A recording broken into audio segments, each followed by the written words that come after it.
Well, I'm coming to you a little bit early this morning as I'm just about to live the dream. I'm going to be getting on an Uber and taking an Uber to LAX, jetting off to Hawaii, where I will pick up a Turo. The future can't come soon enough. It could be a RoboTaxi or a cybercab instead of these, unusual old style vehicles and car companies that will maybe no longer exist in just a few short months or maybe a year or so. All right. So what's going on this morning? Let's start with Sawyer Merritt. He says, breaking. Tesla has just launched the Model Y long-range rear-wheel drive in the US. The starting price is $44,990. After the $7,500 credit, it gets down to $37,490. The EPA range is 357 miles, and it goes from 0 to 60 in 5.4 seconds. Not bad, not bad. He also says in another release that Tesla has added full functionality code information for RoboTaxi in their newest app. A great sign that they are on track for that June 1st launch. 3 or 4 things have been added in there. It's got adjusting and confirming the pickup location, entering the destination, displaying the real-time ETA, and managing the trip. So we'll see if that's the full range of things that are going to be in the app eventually. But for now, those are some things that are being added. Tip Ranks this morning says a bunch of different pieces of it. We got actually a bunch of different analysts here this morning. So let's take a look first. Adam Jonas says there are 6 moats for Tesla. Number 1 is data, with 7 million Teslas already on the road and projections for over 100 million by 2040. I love that Adam Jonas is always like 15 years into the future. It's like, whatever, how can he even, you have no idea. Anyway, projections for over 100 million by 2040. The company is sitting on an unparalleled driving data goldmine. Number 2, robotics. Tesla designs its own electric motors, own actuators in-house. Just the hands alone of Optimus have 22 degrees of freedom, Jonas points out. Number 3, energy, a key growth engine. Tesla is a leader in scalable battery storage solutions. There was some other reporting this morning that I didn't jot down that Australia, this last month or quarter, I don't remember which, but anyway, the last period, has sold more energy into Australia than it did vehicles. Number 4, the company boasts a world-class AI team working on full self-driving dojo and custom chips. I think that's one that's being completely underestimated. Did I skip a number 5 or 6? Manufacturing. Tesla is the most vertically integrated U.S. locally sourced auto company in the world by a lot, he should have said. And then finally, space is kind of what Jonas calls the data transport layer, the connective tissue of the AI ecosystem. Well, yeah, I believe that space and SpaceX is a moat for Tesla, but I wouldn't use that as my indicator as to why. That's because of all their capabilities, specializations, and metallurgy, et cetera, that provide Tesla yet another.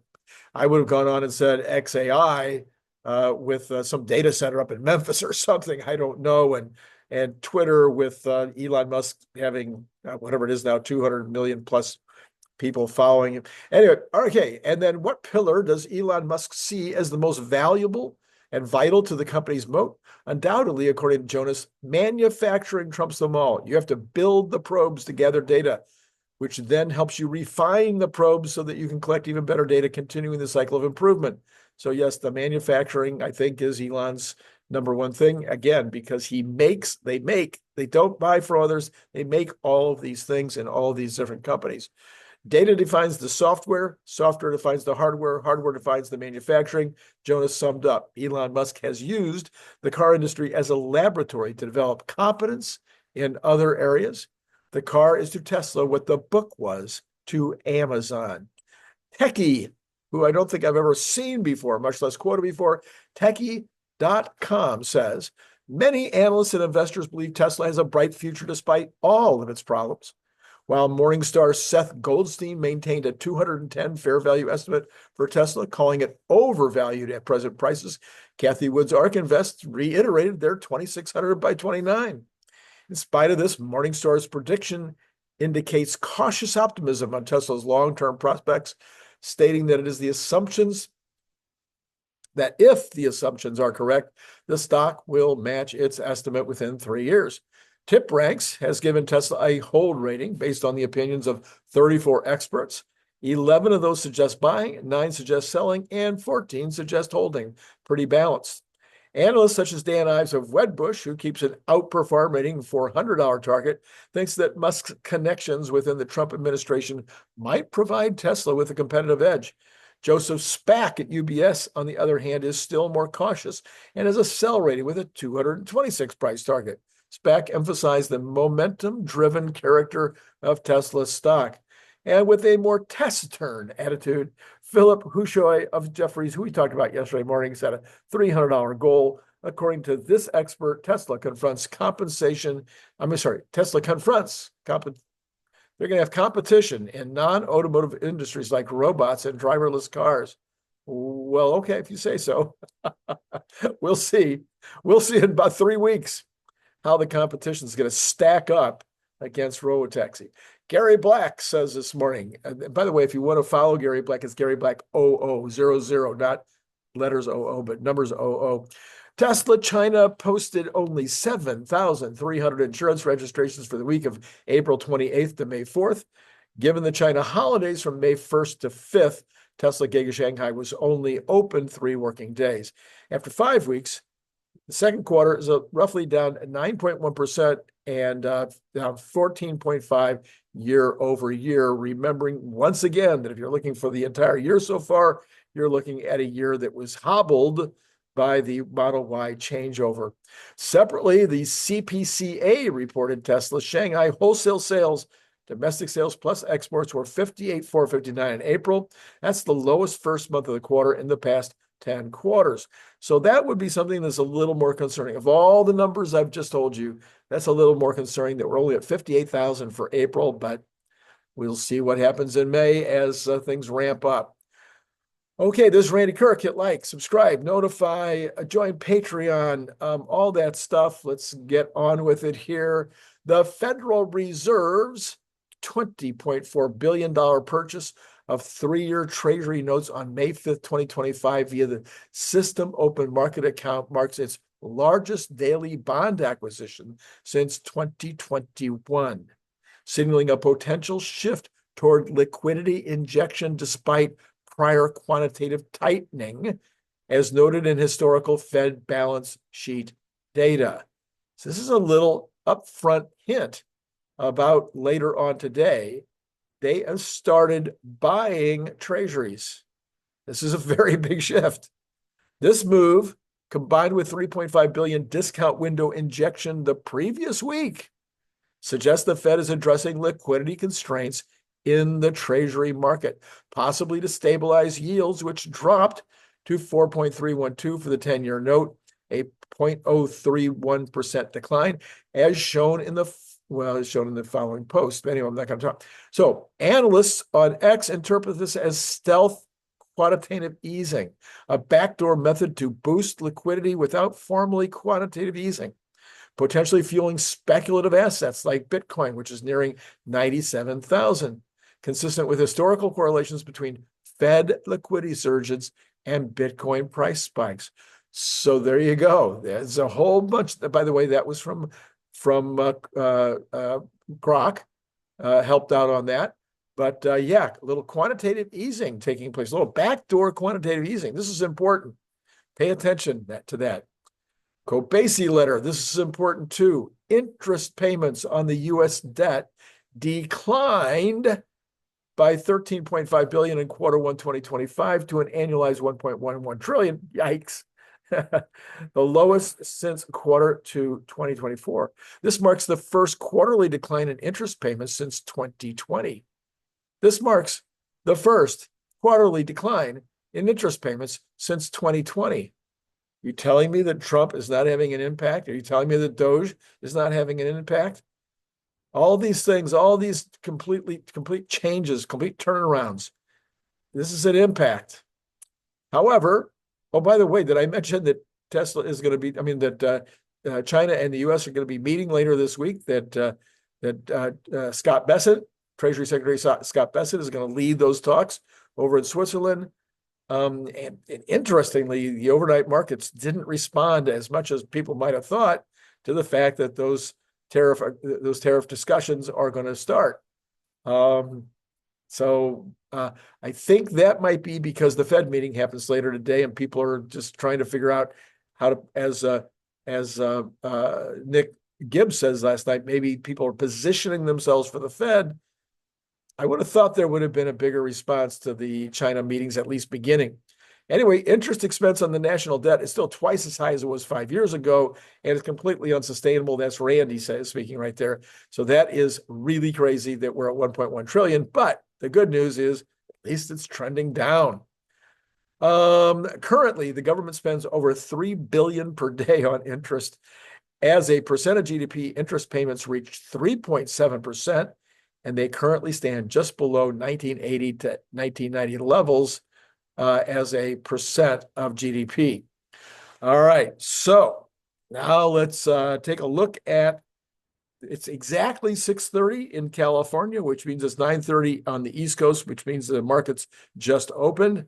So we're going to give you the opening beat this morning instead of the beat 40 minutes after the opening. Roughly 30 minutes after the opening. Anyway, we've got Tesla up only 0.36%. We've got the Dow Jones up 0.38%.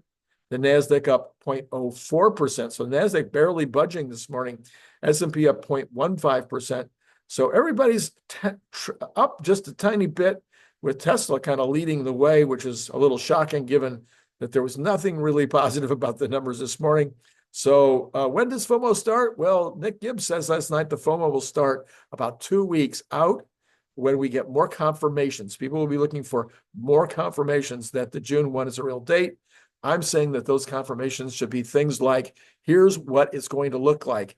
Here's how you'll get a ride. Here's what you'll need to do to get the app and set up the, et cetera, and our information like, don't rush into get your ride in the first few weeks. Better to come at the end of June if you are a local fan and you're trying to come in and see that. Okay, so just hanging out here for a minute with the stocks. We're seeing the trend is up. So Tesla is now up 0.91%. That's a much stronger move and even stronger than it was in the overnights. The Dow is now up 0.5. So you can just generally up a little bit more. Apple is actually down this morning. NVIDIA is down 0.49. The rest of the Magnificent Seven are up. And the Cathie Woods are 100% across the board up this morning. Decent numbers, 1%, et cetera, et cetera. So that's what we're seeing so far. Market kind of, it's not screaming up. It's just kind of trending up right now. We'll take one more look before we say adieu. And I jump on the Uber. Anyway, here's what we've got in terms of the bonds. The bonds are down this morning, 2.1 basis points. That's the 30-year. The interest rate, the yield is under 4.3 again at 4.297. You know that'll make Randy happy. The 2-month is also down, but barely. You call it unchanged. The 2 years down 0.8 of a basis point, 10-year, up 0.8 of a basis point, and the 10-year still down 2.1 basis points. Okay, what do we got with oil? It was trending up yesterday, but now back down just a tad. 8 cents down this morning, under 60. Be great if it would stay under 60, $59.01. You've got the natural gas up 4.39, been going up fairly steadily the last few days. $3.62. Gold down 29 this morning at 33.93 after quite the run up yesterday and the day before. Silver up 1.23, just barely under $33. And copper down 2.19. I don't know what I just said about silver. It's down 1.23 at just under 33. Copper is down 2.13 at $4.67. The dollar is mixed, and Bitcoin is well up again, although it must have come down sometime since I saw it last, because it was at 97 last night, and it's at 97 now. So being a 24-hour trader, you got to look at it all the time. Right now, at least for today's trading, it's up 2%, sitting at almost 97,000. And there you go. That's where things are this morning. Let me just go for fun back one last time. Oh, so everything's reversed. Well, not everything's reversed. What I said a minute ago about everybody being slightly up this morning. Now what we're seeing instead is things trending down.